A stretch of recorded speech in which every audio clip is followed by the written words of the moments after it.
In order to get Samsung Music app on Samsung Galaxy Tab A11, first of all we need to open the Store app, which you might be able to find on the home screen. If not, then definitely in the app drawer. So go over here. Also, you will need to use your Samsung account. So if you don't have Samsung account, if you are not signed in yet, you will have to do that.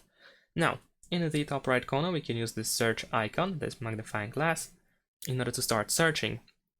Now we're gonna tap on this gray search text over here, and we can type Samsung Music. And you might have suggestions over here, you can use them as well. And finally, once you find the Samsung Music app, you can either tap on this arrow over here on the right side, or you can tap on the app itself, and we have the install button. And once the app is installed, you should be able to immediately open it either from this app, or you can go, let's say, to the app drawer to open it over there. And that's pretty much it. Thanks for watching, leave a like and subscribe.